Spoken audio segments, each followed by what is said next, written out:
Monica Regina Tamba dari Teknik Industri Angkatan 2018 Universitas Diponegoro. Nah, untuk video kali ini saya ingin cerita nih tentang pengalaman saya selama melakukan KKN alias kuliah kerja nyata. Kalau teman-teman dengar kata KKN, itu pasti kayak kerjanya bareng, berkelompok, membentuk sebuah program kerja yaitu untuk mengabdi pada desa-desa. Nah, sayang banget nih karena pandemi COVID merebak ya, naik pada puncak gelombang kedua di Juli. Jadinya KKN dialihkan jadi balik pulang ke rumah masing-masing alias kayak KKN pulang kampung. Nah, dan karena dia pulang balik ke kotanya masing-masing, otomatis semua proker dikerjakan secara individu, gak ada lagi yang berkelompok. Nah, tanpa basa-basi lagi, saya ingin memperkenalkan tentang profil dari kota asal saya, yaitu kota Medan. Tepatnya lokasi saya itu di Kecamatan Medan Helvetia. Yuk simak video berikutnya. Kecamatan Medan Helvetia ini bisa dibilang luas ya, dimana luasnya itu kurang dari 1 juta hektar, dan di sini ada fasilitas taman bola, banyak dipakai orang-orang, Kalau nggak nama tempat gede kita aja, depan rumah kita. Depan rumah kita ya.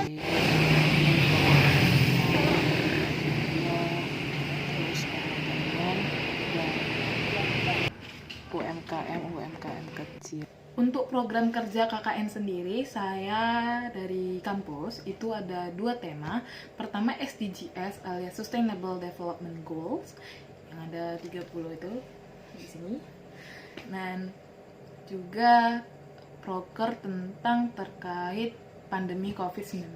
Jadi untuk yang SDGs, saya mengusung tema yang sesuai dengan itu adalah SDGs nomor 8, yaitu tentang pertumbuhan ekonomi. Saya memilih topik itu karena selaras juga untuk mendukung program pemerintah dalam pemulihan ekonomi.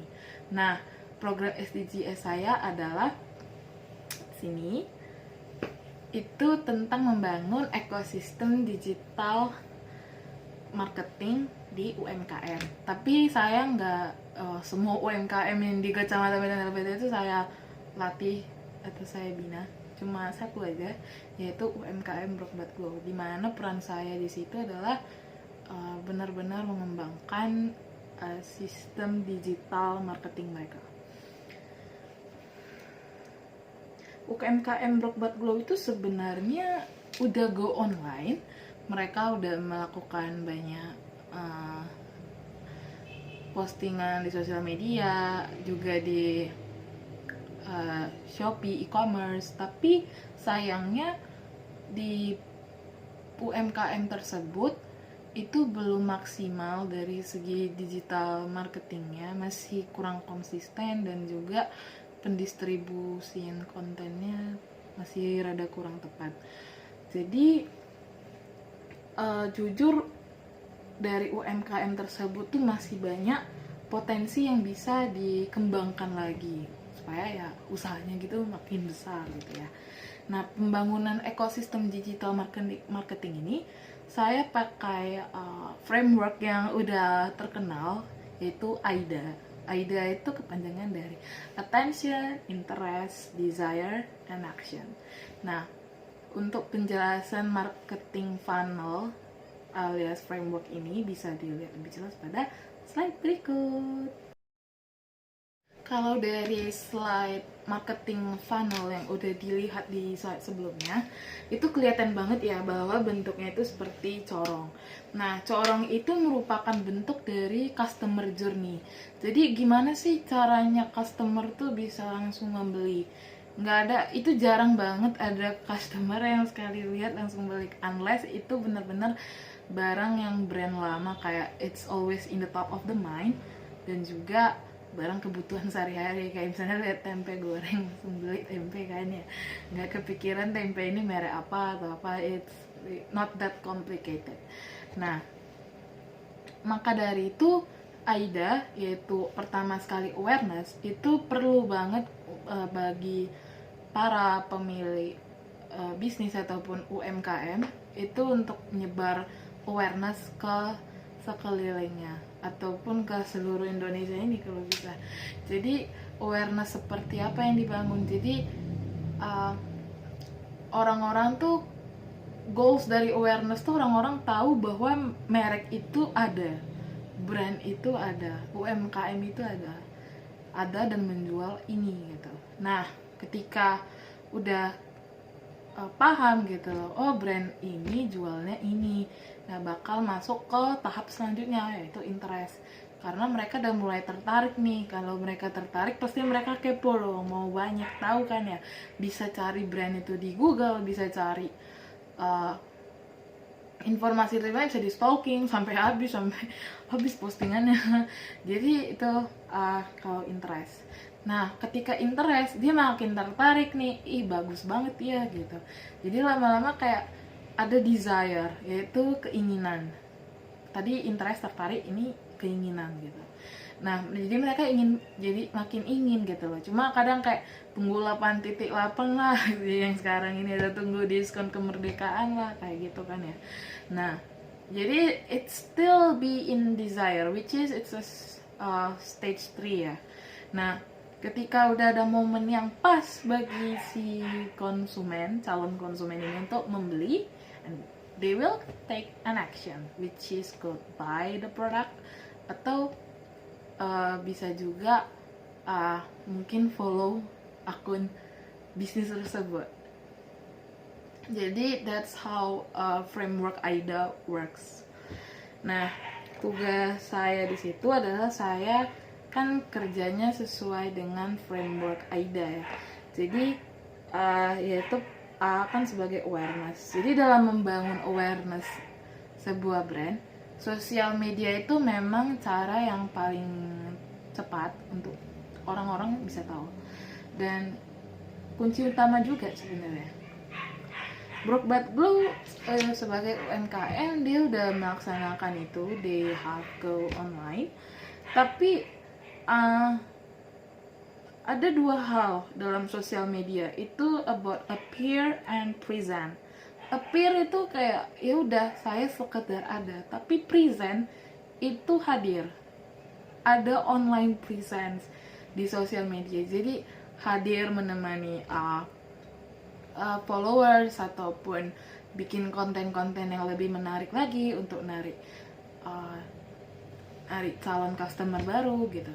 Kalau perbedaan yang paling mendasar dari jualan online ke offline tuh mungkin cara si penjual itu menarik perhatian pelanggan. Jadi kalau misalnya offline kan bisa ngomong langsung gitu ya, kayak ini bagus loh produk ini, bla bla bla, dia fungsinya gini, dia aku makanya gini gitu. And it could be ada potensi word of mouth juga gitu. Kalau online gini media menjemput customer itu mungkin beda. Jadi we should make it into content yang menarik. Jadi orang-orang penasaran brand ini sebenarnya jualan apa sih, kontennya bagus-bagus ya kayak gitu. We have to make it like that sebagai small medium enterprise alias UMKM. Dan itu adalah tugas saya, yaitu bagaimana membuat online presence dari UMKM Broke But Glow di sosial media. Jadi sebelum saya memulaikan program itu, saya biasanya pakai aplikasi Trello. Jadi aplikasi Trello itu semacam project management app untuk jenis-jenis proyek sih, bisa bermacam-macam. Tapi Trello saya pakai untuk memanage content creation, karena Broke But Glow sendiri punya banyak saluran distribusi konten. Mereka ada di Instagram, Twitter, YouTube, dan they do some email as well. Tapi yang paling mereka pakai itu di bagian Instagram. Jadi gak merata gitu, konten yang lain itu gak merata. Jadi perlu dibuat channel konten yang mana-mana aja untuk channel apa-apa aja. Jadi terasa gitu semua online presence yang mereka ada di sini, ada di sini, ada di sini. Jadi kayak bisa menjangkau customer dimanapun sosial media dipakai customer itu berada, kayak gitu. Nah, untuk di sosmed Instagram sendiri itu banyak cara yang dilakukan, mulai dari bikin story Instagram yang interaktif, reels yang menarik, dan juga postingan-postingan yang memberi value bagi para followers. Nah,